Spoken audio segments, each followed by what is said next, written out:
The ball is sitting up, mid-height, a foot inside the service line, the kind of floater you're taught to put away before you can even walk onto a professional court. Alexander Zverev takes one step forward, squares his racket face, and dumps it into the net. Match point, gone. Not on a rocket forehand from Tommy Paul. Not on a return winner. On a volley the German misses, maybe once every 50 times he sees it in practice. I've watched that clip back 4 or 5 times now, and every time I do, I get less interested in the shot itself and more interested in what it says about how Zverev loses matches he's supposed to win. Because that's what Wednesday was at the Cincinnati Open. The top seed, the reigning French Open champion, 6 weeks removed from lifting a Grand Slam trophy in Paris, went out in the round of 16 to a guy ranked outside the top 20 in a match he led by a set and had 2 feet inside the door to close out .46, 76, 86, 64. Write that scoreline down because on paper it reads like a coin flip that happened to land on Paul's side. It wasn't a coin flip. It was a specific repeatable pattern in how Zverev handles pressure at net, and I want to walk you through exactly where it showed up because it's going to show up again, start with the shape of the match. Zverev took the first set 6-4, playing the version of himself that won him Roland Garros. Heavy topspin off both wings, controlling rally geometry from 2 feet behind the baseline, letting Paul generate his own errors, trying to outhit a guy who simply doesn't miss from back there. That's the Zverev blueprint on any surface with time to breathe. Get the ball high, get the ball deep, wait, then the sky opened. Seventh game of the second set, and the match got pulled for 90 minutes, with 2 more 5-minute stoppages after that just to towel down a court that kept beating up. 90 minutes is a long time to sit with a lead. It's an even longer time to sit with rhythm, and rhythm is the one thing Zverev's game can't survive losing, because his entire service motion is built on a metronome. Same toss height, same knee bend, same window every single time.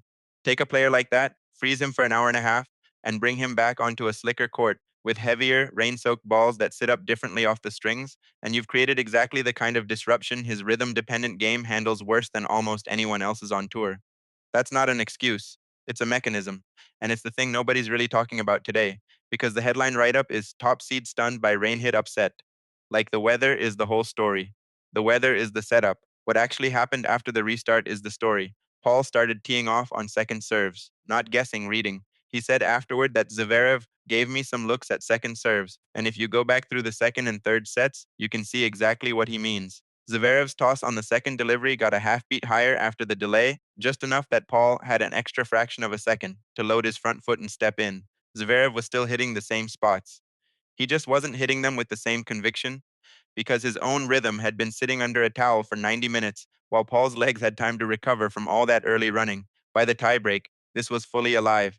Zverev served it up to 6-5 in the breaker, 1 point from the match, and that's when we get back to the volley. He'd rushed the net behind a good approach. The tactically correct decision, by the way. Don't let anyone tell you he played that point wrong, and he simply mistimed the touch on a shot he makes routinely.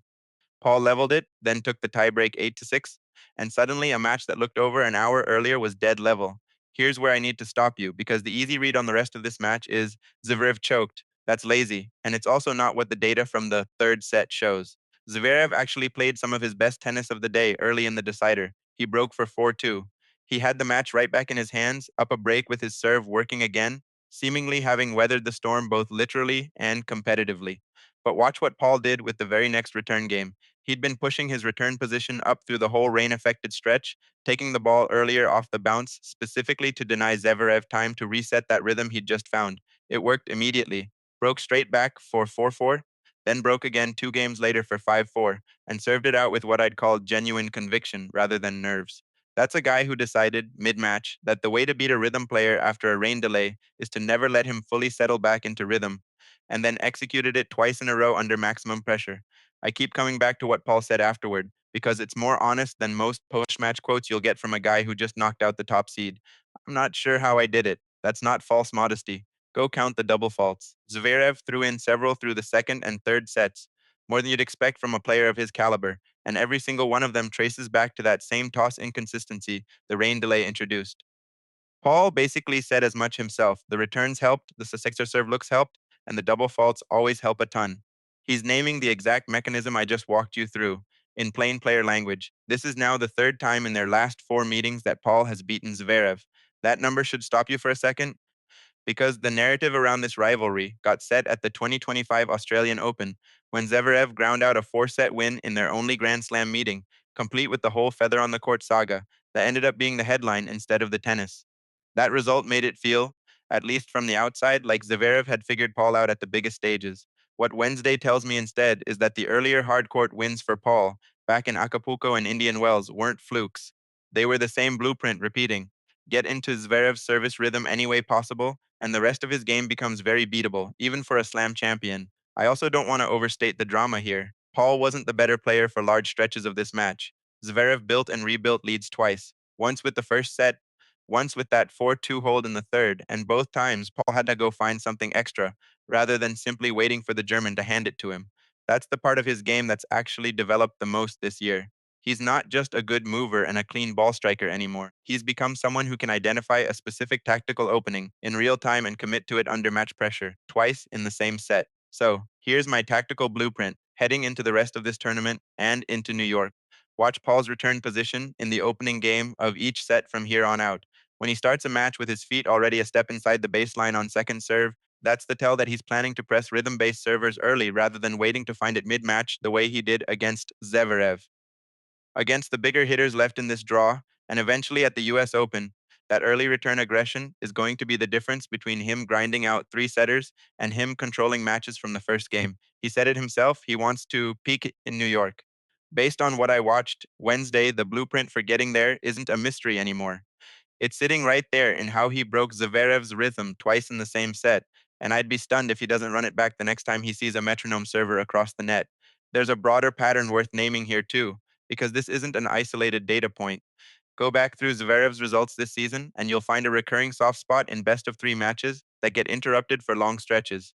Rain, retractable roofs closing mid match, extended medical timeouts from opponents. His numbers in matches with a delay longer than an hour drop noticeably compared to matches played straight through. That's not a coincidence, and it's not really about mental toughness either, whatever the easy narrative wants to claim. It's mechanical. A player whose entire service rhythm is built on repetition suffers more than most when that repetition gets interrupted, and nobody's adjusted his game to account for it. Because on clay, where he won in Paris, matches rarely get stopped this way. Compare that to Paul, who actually seemed to benefit from the delay. He came back sharper, not just recovered. Part of that is simple physicality. He's the more explosive mover of the two, and explosive movers tend to reset faster than rhythm based hitters. But part of it is also preparation. Paul's coaching team has talked openly about building specific routines for exactly these disrupted match scenarios, treating the restart almost like the start of a brand new set rather than a continuation. So when people ask whether this was a Zverev collapse or a Paul breakthrough, I'd push back on the framing entirely. It was neither. It was one player's known vulnerability meeting the exact conditions that expose it against an opponent who happened to be built for the opposite.